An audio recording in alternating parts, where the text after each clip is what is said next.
ना आगे रहने की टेंशन होती है और ना ही पीछे रहने का खौफ होता है। कोई हमारे बारे में क्या सोच रहा है, क्या बातें बना रहा है, उसके बारे में तो दूर दूर तक फिक्र ही नहीं होती। एक्चुअली में ना स्कूल टाइम में कुछ सोचने की जरूरत ही नहीं होती है। आपका जो मन करता है बस वो काम करो और चिल मारो। नमस्कार दोस्तों, आप सभी का स्वागत है एक बार फिर से क्विक सपोर्ट चैनल में। तो आज हम बात करेंगे कि 12वीं पास कर लेने के बाद जो सबसे एक अहम और मेन सवाल है वो है करियर, जिसके बारे में बहुत पहले तो नहीं सोचा जा सकता, लेकिन जैसे ही 12वीं कंप्लीट होती है ये सवाल हमें जब तक हमारा गोल अचीव नहीं हो जाए तब तक कंटिन्यूअसली हमारे दिमाग में चल रहा होता है। और बहुत सारे करियर ऑप्शंस होते हैं, कुछ समझ में ही नहीं आता है कि क्या करे क्या ना करे। लेकिन कहीं भी अगर आपने सिविल इंजीनियर के बारे में सुना है और आप सोच रहे हैं कि इस बारे में क्या किया जा सकता है, तो बिल्कुल आज के इस वीडियो में आपको पता चलेगा कि सिविल इंजीनियर बनने के लिए कौन सी पढ़ाई करनी होती है, कैसे बना जा सकता है और इसकी पूरी जानकारी। तो चलिए शुरू करते हैं। सिविल इंजीनियर बनना इतना आसान नहीं है, इसके लिए आपको कड़ी मेहनत करनी होगी। अगर आप आगे जाके सिविल इंजीनियरिंग में करियर बनाना चाहते हैं तो आप सिविल इंजीनियर की पढ़ाई को मजाक मजाक में ना पढ़ें, नहीं तो जॉब तो बहुत दूर की बात है, लेकिन आप एक अच्छे इंजीनियर नहीं बन पाएंगे। इसीलिए आपको अपना 100% फोकस अपनी पढ़ाई पर लगाना होगा, तब कहीं जाकर के आप बहुत ही अच्छा और बेहतर करियर बना सकते हैं अपने लिए। तो आइए जानते हैं कि आखिर कैसे आप सिविल इंजीनियर बन सकते हैं और इसके लिए क्या क्या क्वालिफिकेशंस चाहिए। तो आसान भाषा में मैं कहूँ तो सिविल इंजीनियरिंग एक तरह का प्रोफेशनल इंजीनियरिंग कोर्स होता है, जिसकी पढ़ाई पूरी करने के बाद आप एक सिविल इंजीनियर कहलाएंगे। सिविल इंजीनियर का काम होता है डिजाइन, कंस्ट्रक्शन, रोड, बिल्डिंग, घर बनाना, डैम यानी कि बांध बनाना इत्यादि। तो ये सभी काम एक सिविल इंजीनियर करता है। उदाहरण के लिए घर की डिजाइन कैसी होगी, रोड कैसे बनेगी, इसमें क्या क्या सामान लगेगा इत्यादि, ये सारे काम एक सिविल इंजीनियर का होता है, जो कि एक जिम्मेदारी वाला काम होता है।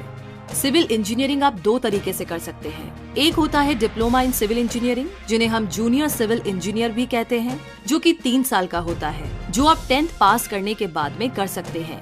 और एक होता है सीनियर सिविल इंजीनियरिंग, जो कि आप 12वीं के बाद, जो कि पूरे 4 साल का कोर्स होता है, कर सकते हैं। सिविल इंजीनियरिंग में डिग्री पूरी करने के बाद आप चाहते हैं तो पोस्ट ग्रेजुएशन के लिए अप्लाई कर सकते हैं, जिसे हम मास्टर इन सिविल इंजीनियरिंग भी कहते हैं। सिविल इंजीनियरिंग में आपको कुछ तरह के इंजीनियर विषय मिलेंगे, जैसे कि construction engineering, coastal engineering, earthquake engineering और भी कई सारे विषय हैं जिसे आप चुन सकते हैं और इसमें एक एक्सपर्ट बन सकते हैं। Coastal engineering, structural engineering, construction engineering, earthquake engineering, environmental engineering, forensic engineering, Jio technical engineering, material science and engineering, outside plant engineering.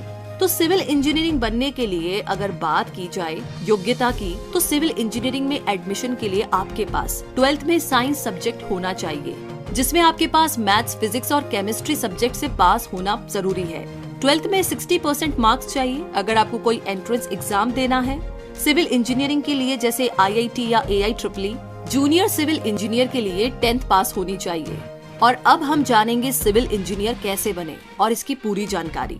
अगर आपको सिविल इंजीनियरिंग में एडमिशन लेना है तो सबसे पहले आपको 12th क्लास पास करनी होगी, वो भी मैथ्स, फिजिक्स और केमिस्ट्री सब्जेक्ट के साथ। इसके अलावा आपके 12th में कम से कम 60% मार्क्स तो होने ही चाहिए, तभी आप किसी भी एंट्रेंस एग्जाम के लिए योग्य होंगे। इसके अलावा आप 10th के बाद भी सिविल इंजीनियरिंग कर सकते हैं, जो कि पॉलिटेक्निक जैसे एंट्रेंस एग्जाम को दे करके कर सकते हैं। ये कुल 3 साल का होता है, यानी आप सीधा 10वीं के बाद कॉलेज में चले जाएंगे।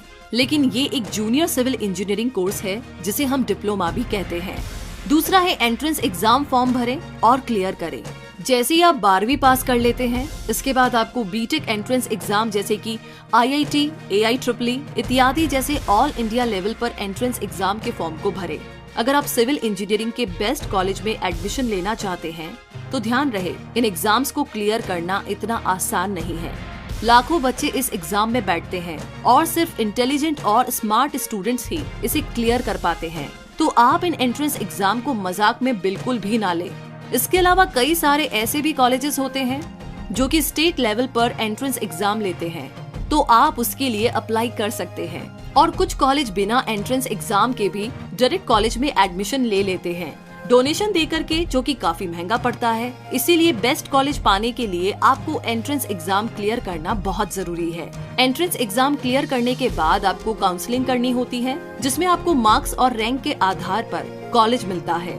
जितनी अच्छी रैंक होगी उतना ही बेस्ट कॉलेज आपको मिलेगा, जिससे आप एक अच्छे सिविल इंजीनियर बन सकते हैं। काउंसलिंग के बाद आपको कॉलेज में एडमिशन लेना होगा। तीसरा है सिविल इंजीनियरिंग बैचलर डिग्री पूरी करें।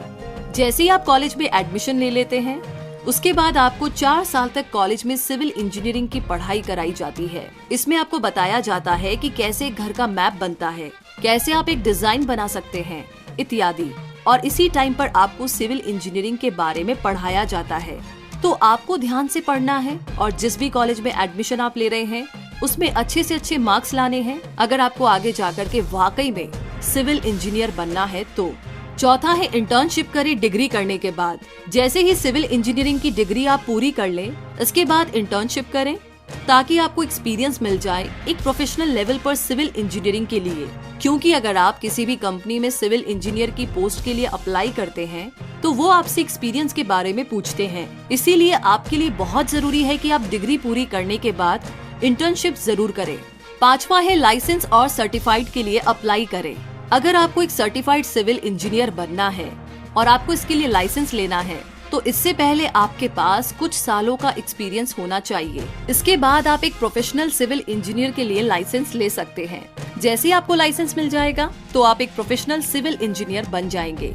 तो इस तरीके से आप एक सिविल इंजीनियर बन सकते हैं। तो दोस्तों, सिविल इंजीनियरिंग के बारे में तो आपने काफी कुछ जान लिया है। अब आपका दिमाग क्या कहता है, क्या आपको इस और जाना चाहिए या नहीं? अगर आप इस और जाना चाहते हैं तो ऑल द बेस्ट। और अगर आप सोच रहे हैं कि नहीं, शायद कुछ और है आपके लिए, तो जिस बारे में आप जानना चाहते हैं प्लीज हमें कमेंट बॉक्स में लिख करके जरूर बताइए ताकि हम आपकी मदद कर सके।